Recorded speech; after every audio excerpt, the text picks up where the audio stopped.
Welcome to Cage in the Crib. This ain't even where I fucking live. About to have an interview for y'all. It's Thrust and Justin coming to y'all from a crib, but it's not my house. I'm not quiet, I'm not a mouse.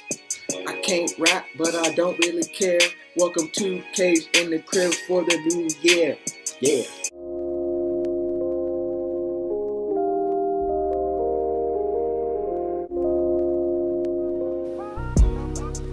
Welcome to the first episode of the new year. And today is going to be, a Lights Out Championship episode. I'll be bringing on the womanizer, Korey Kuppe, and I'll be having a special guest host. We're here with my special guest, Korey Kuppe, who's fighting for the super lightweight title at Lights Out Championship, February 16th. Welcome to the show. How you doing, man? What's up, guys? What's up? I don't know what's up with that name, super lightweight. There's nothing super light about me. I'm 6'5", 200-pound grown-ass man. It's the 165-pound division. I don't know why it's called super lightweight. We need a new name for it. Maybe we'll call it the Korey Kuppe weight once I win this lineal world championship. Korey, I want to ask you the first question, bro. Yes, sir. You're like me. You're a pioneer in this thing. You've been doing this before it was cool. How do you feel about fighting for a title against a guy who just started doing it a few years ago? He wasn't doing this before this was cool. He wasn't part of the tap-out era. He wasn't part of the era where there was like 3 belts in the whole state in the amateur ranks. You were. How do you feel about fighting against a guy like that? And he seems to not be giving you a whole lot of respect. Yeah, man, I've been dealing with little twerps like this since he was in 8th grade. You know, I've been dealing with these guys talking shit for years, these little dorks. I think he's playing a game that he doesn't understand. He's in there with the master. So, I'm undefeated when I'm in shit talk fights. I've never lost an exchange of trash talk in my life. I've never, left an argument. If it takes 700 comments on Facebook, I will get them. And I've never left an argument or a conversation or a beef fight thinking wow, they got me. No, it's never happened. I always dominate these kind of fights, so I think this young kid's in for a rude awakening. This old vet's got some ammo in his back pocket. I'm ready for him. I'm going to come to Grand Rapids. I'm going to humiliate him at the press conference. It's going to be a 10-7, and I'm going to humiliate him in the fight. It's not going to make it too far. So what's your prediction of the fight then? Where you see it going? How do you see it playing out in your head? You know, I dropped a little cut from the behind the scenes of when they were doing the promo video, because the promo video had all his stupid Tony talk on it, and it didn't have any of my trash talk, and I was dropping truth bombs on it. So I released it, and I said if he comes out crazy and chaotic, I'll finish him inside 2 minutes. When I grew up, the rounds were only 2 minutes. I'm used to those chaotic exchanges. That's actually my game. So if he comes out like a spaz, which I don't think he's going to do, but if he does, I'll take him out inside 2 minutes. If not, I'll break him in the deep water. You know, I've been in this game for 10 years, training at six days a week, multiple times a day, and it's really pissing me off. This whole sport, I should have been famous and rich already. So when it comes to those deep waters and who wants it more, that's where I'm going to break his spirit. I'm going to take his soul out of his body, and I'm just going to feed it to him. It's going to be nasty. I'm going to be a lot more tenacious and nastier in those deep waters for all the years and years of bullshit this fight game has put me through. So that's going to be pretty awesome. So I'm fine with either way. You know, we can get it over quick, or we can test my heart versus his heart, my soul versus his soul. Who wants it more? And I think that's going to favor me. Okay. So you haven't fought in a while. What made you take this one? What made you want to fight Kenny? Why did this tickle your fancy? Yeah, so I was just chilling, waiting for fights. I was actually yelling at Connor, we were probably fighting over it, but I was give me a fucking fight, dude. I'm gonna crush somebody. So I was all pissed off, and I was picking a fight with Devin Smith. You guys seen that? 700 comments deep. I said some things that I thought you have to fight me if I say these things, and he just didn't want to fight me. And if he would have given me my respect, my credit, been like, hey, dude, I'm doing really good beating these guys that aren't that good, and I'm just gonna go to the UFC and like not fight you, like I'd be cool with that. He'd be like, you're dangerous, you know, you pose a lot of threats that other people don't pose, but he was just disrespectful about it. So I was like, fuck you, dude. And he just wouldn't do the fight. I hit up multiple promotions. They said he was cutting down to 155, then he fought at 180. I don't know what's up with him. Maybe after I get this championship, I'll go fight for a 170 championship against him. It'd be cool to drag him out. I think that'll be another high-profile fight. But yeah, I don't like. I'm looking for championship fights, tough opponents, good records. Like Devin Smith was like 9-1. I'm not calling out scrubs here. Like I wasn't like, yo, I'm trying to fight a bum. I'm trying to fight good people. So Ken Cross has a good record. He has a lot of hype. It's going to be a main event. That's the kind of spots I need to be in, with promotions that are going to actually promote me, not fighting on undercards of these other dorks and no names. And that's not what I'm looking for. I'm looking to take out the top guys and make it look good. So my next question is, the narrative with people like you, the villain type people, the narrative is always people saying they don't like you and they want to fight you. And then it seems like when you try to get the fight doesn't happen for some reason. Usually they'll say it's on you, and then flip it back, of course you're going to say it's on them. People can think whatever they want. Why do people say this? Like, why is this always the thing? Why does this happen? Why does this happen? Is my question. So there's this guy who's talking shit to everybody who nobody fucking likes, and then they don't fight me. But I don't get it. I wonder why that is. And there's a reason why. Some people know. People that have encountered me in training sessions. People that do work out with me and see me in the training room, they know, and there's a reason. I feel I'm the best pound for pound striker and the best pound for pound grappler in the state of Michigan MMA, and really anywhere. You know, I have a crazy striking resume in my back pocket, and I feel my grappling is just as good now. I've been in this for 10 years, and that's why they don't want to fight. So I talk more shit, and they still don't want to fight. I fought my last 3 fights at 185. I fought half my pro fights at 185 just to get fights, fighting these big giant guys. This guy's like a little juiced up featherweight. So he took the fight. He's a real fighter. I give him credit, but he's also so young in the game. I just don't think he fucking knows. I don't think he has a clue what he's getting in there with, and that's so unfortunate.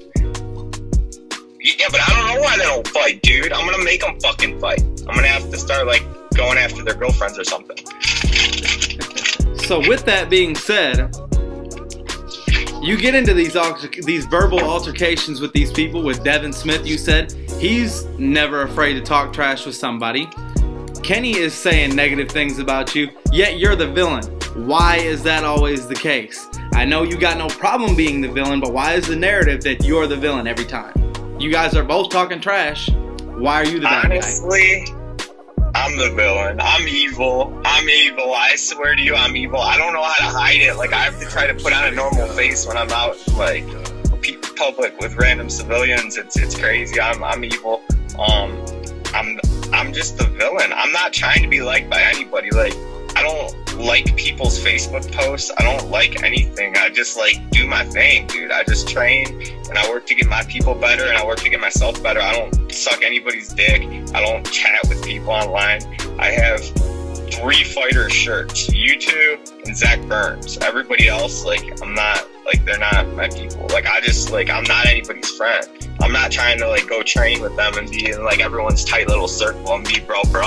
Like, that ain't my game, dude. I'm out here to, like, kick people the fuck out. Like, one-man army, let's go to war. So, I'm the villain to them, but really, like, the villains win in the end, so it is what it is. I hope I make them nauseous. I hope I make everybody nauseous. I hope they hate me, and that's gonna make it even better. I get off on people like just wanting me to lose. That motivates me. So I need that motivation. That's a little extra motivation. I want to see these, like, a lot of times I'll jump out of the cage and I'll make like a lap around right after the fight. And that's because I want to look into the stupid faces of like all the people that like randomly Facebook message me and are picking against me. I want to see their sad little faces after the fight. So I like doing that. So maybe I'll do that again. Maybe I'll do something else. I don't know. I just let it be. Kenny's a big fan favorite. What happens if you go in there and starch him and his fans are freaking the fuck out? What happens? Yeah, dude, like, that's probably what's gonna happen, like, and, I'm ready for that, dude. No one's gonna come at me, like, at the end of the day, I think most people understand that, like, we're the entertainment, we're the people putting our lives on the line, and, we're putting our reputations out there, we're putting our bodies out there. Any punch, any kick can really fucking hurt us. Like, my brother snapped the guy's leg in half. Like, this is, like, true warrior combat, and, yeah, so I think at the end of the day, no one's really gonna harm me, and like my fans, like the few that I have, since everybody hates me, they're pretty cool. They're all respectful martial artists, so like they can be pissed all they want, but that is what's gonna happen. I've walked into many hometowns as an amateur. That was my game. I would go into these hometowns up north, all over the place, fight the undefeated guy that talked a bunch of trash, take him out. You know, there was a guy named Eric Garrison. No one's heard of him now because I ended him, but I finished him in 20 seconds in his hometown, and the place just went silent. Everyone left the arena. Like, that's happened like 4 or 5 different times. And like, even like as a little kid, I used to go into these random states and just like clean their hometown boys up. It's just, I actually grew better under those circumstances. So, yeah, hopefully they're prepared to leave, and hopefully they got some good entertainment out of it though. Either way, like hopefully they can respect my style and be fans of me afterwards when they see me fight other people for the belt on different cards. This is the last one for me, and then I'm going to turn it back over to the host. I expect you in either victory or defeat to be classy. People always say that a trash talk, you shouldn't trash talk, you should be humble. I hate it when people say that, because that's stupid. As long as I'm classy in victory and defeat, there's a difference between being a gamesman and being a poor sport. Your thoughts? Yeah, definitely. If you watch any of my fights, man, I'm so respectful afterwards. Like, I know how it is. And this is the toughest sport in the world at the end of the day. This is really hard. I was telling someone the other day, like, they were all pumped up about this college football game. I'm like, dude, these guys are twerps compared to, like, our level of professional MMA. Like, don't get me wrong, like, I have respect for other sports, but this stuff's crazy. And then, like, the Michigan fighters, none of them get signed with the UFC because we've had one show here in 7 years. So we have like one guy in our whole state in the UFC, which means these weight classes at the top are just flooded with hungry guys, and they're just beating each other, and everyone's getting stuck here. So you have like really high level fights that people don't appreciate. I don't know. That's just a random thing I was thinking about the other day, and I was like, think about it. You get nobody signed with the UFC, so they all just fight each other and get losses on each other's records. And we're in the toughest state in the world. Like, the Midwest is the toughest wrestling in the world. Detroit is the best boxing center in the world. Detroit is also the best place for sport karate in the world. And like, we got like the toughest cities, the most dangerous neighborhoods and cities in the world. And like people don't appreciate that. So like, that's just something I'm looking at. Like, this, at the end of the day, this MMA shit is hard, and I do respect my opponents. But until it's over, it's warfare to me, and I take that more seriously than ever now. I actually got knocked out for the first time my last fight, and I thought I was untouchable. I didn't think anybody could knock me out. I've walked through shots since I was a little kid, and now, like, I look at it like, all right, this is some serious shit out here, you know? So, like, I give fighters a lot of respect for going out there, win or lose. You have to hold yourself in a certain manner, you know? Like, I'm a good loser, even though I don't like to be, you know? Like, I tell my students, like, these little kids lose in karate tournaments. I don't care if they lose, but you can't be crying and throwing temper tantrums out on the mats. If you want to cry, go walk outside, go to a bathroom, go to a corner, go cry, go throw your temper tantrum by yourself when no one sees it. But yeah, at the end of the day, you got to be a good sport. And then these other guys, like, they can't handle the emotions of it. I think a lot of these MMA guys got bullied, and they're super emotional. They can't handle the emotions of being in these emotional fights. That's why they don't do it. They're like, oh, you should be respectful, because it's like a good come down if they lose, you know? They feel like, oh, I didn't say all these nice things. But the way I look at it, like, why would I sign up for some shit?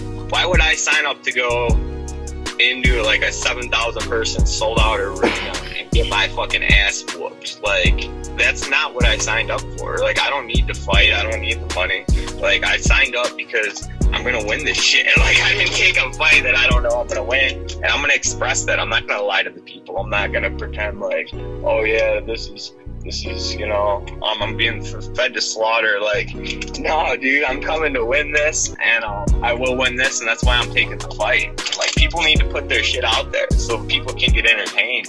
Like, that's one of the problems with Michigan MMA. Like, nobody puts themselves out there, and we don't have big fights. This fight's 6 weeks away. This is the biggest fight to hit Michigan in a long freaking time, because you actually have two guys out there that aren't afraid to show their personalities, put their reputations on the line, say it how it is. Everybody just sits there and says nothing, and then you go to an empty ballroom, and you got all these fighters that should be in the UFC. There's like 9 guys per card, and they're just fighting in these ballrooms in like Michigan, and it's some dog shit. Like, they need to like put themselves out there, get some eyes on them, and I'm gonna do it. I'm gonna single-handedly like get Michigan MMA back on the map. We're gonna start getting guys from everywhere watching our fights, and yeah, I don't know. I kind of rambled a little bit. It is some bullshit though. You know it's some bullshit. You know it's some bullshit. Like you got like show after show after show, like all these like fucking animals, and like just nobody from Michigan ever gets signed with the UFC ever. Like, the only guys that did, they had to be like 13-0. And then when Michigan guys do get in, they fuck up everybody. Tony Ferguson, Kevin Lee, like everybody does good. You know, like ABC was in there, she does good. Josh Parisian knocked the guy out on the Contender Series. Like, they just got to give people their chances. We need to get more eyeballs on it. And I'm gonna fucking do it. All right, so what starts with Ken Cross's fucking little pinhead, that little juiced up featherweight. Fuck. I watched a video from him, from 2 years ago, a year and a half, and motherfuckers put on like 45 pounds of muscle. I'm like, how did that happen? You tell me how that happened, Mr. Perfect. Are you making an accusation here? What is this? What are you saying? I don't know, but when all those spazzy bursts come to an end, and all that blood is filled to that artificial muscle, and he can't move his arms, I'm gonna be in his face with my long ass 77-inch reach, just boxing his fucking nose in for all the stupid things he said. All right. So, the next question I got for you is fuck one, marry one, kill one. We got Jack Nicholson from 1985. Come on now. Chris Cyborg. And Janelle from Teen Mom. Alright, I'm marrying Janelle from Teen Mom. For sure. I actually like her. I've actually made posts, like, she's bae. Like, when she mounted that girl on the sidewalk and bounced her head off the sidewalk, I was like, damn, Janelle's kind of hot right now. So we're marrying her.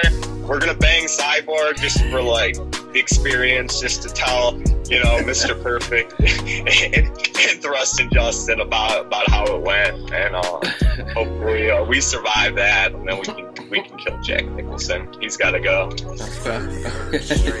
So for the next segment, I'm gonna drop a name. You give me feedback. You can give me a one-word answer. You can ramble about them. It don't matter. I'm gonna give you a name. You give me feedback. Ready? Oh, I like this. Let's get it. Devin Smith. Boom. Ducker. Record patter. Scared of the real shit. Scared of the Kuppe show. Connor Kuppe. Beast. 200-pounder. Strong as shit. Just beat my ass on the mat. Chaos Williams. Beast. Hard hitter. Smasher of Rufus Ford and all these Midwest guys. Really good fighter. I like him. Pete from TWC. Hangover. The man. I like Pete. Petey's a funny guy. Matt Frendo. Up and comer. Be smart guy. Went and paid up for Korey Kuppe, and now he's gonna blow his promotion up, and he might be taking over. He keeps booking fights like this. He might be taking control of the game. Kenny Cross. Victim. Ken Cross. Victim. Young kid. Young, small featherweight that's fighting a giant. Hillary Clinton.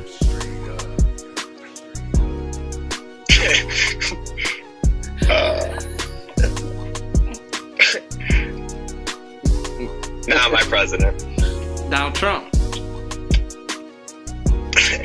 Don.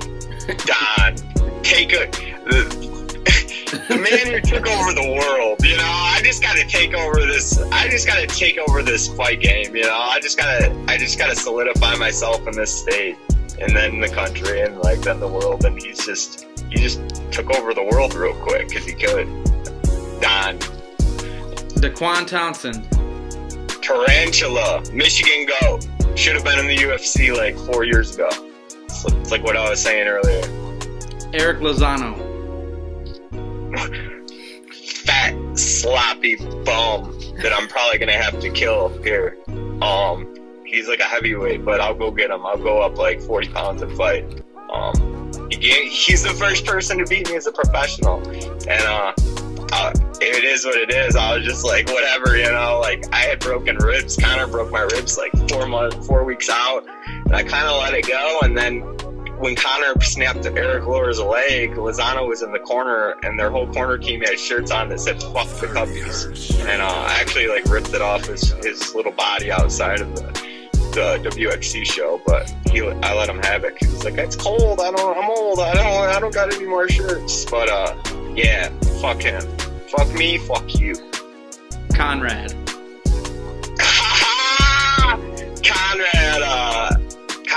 the international Austin Powers, international man of mystery. He's just the mysterious creature behind the scenes who's been helping fighters out for years with his promotion, sponsorships, and he's doing big things too. He's gonna have a big year, 2019. Chael Sonnen. Legend, man. He's a man's man. Heather Sturdivant, that used to be a ring girl. Oh shit! Oh.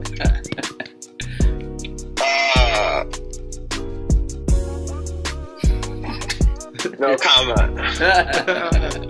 Him. Justin Thweston? Yep. Best entrances in the game, baby. I just watched that Austin Powers Gold Member one the other day. Best entrances in the game. Man. James Holloway. Interesting guy. Really good fighter. He used to be the king of the amateurs when he was competing. Yeah. That's all you got for me? That used to be your boy. Is he still your boy?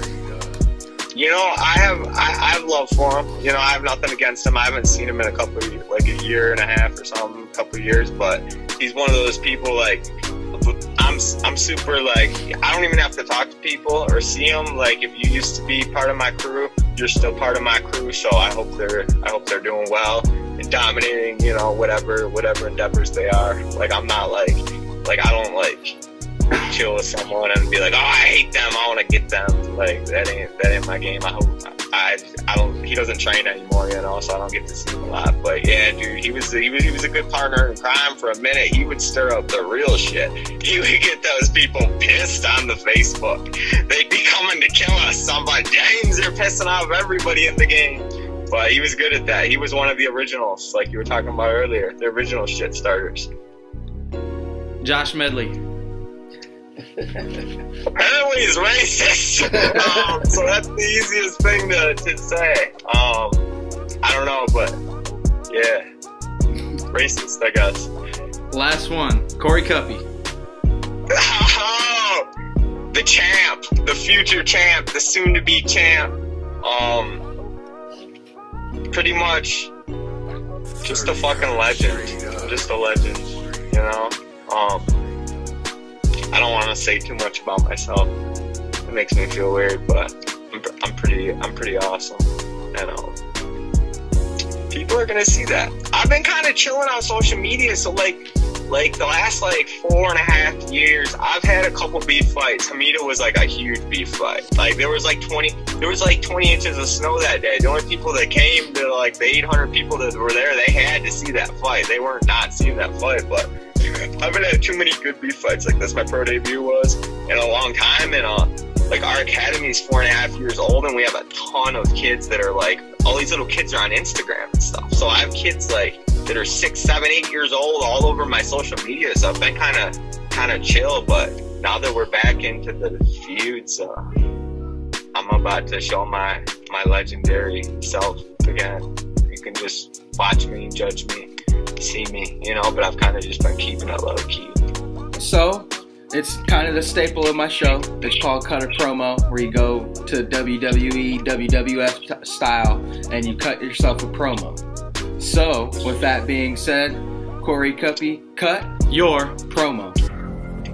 Listen, I've been sitting in the darkness for a year.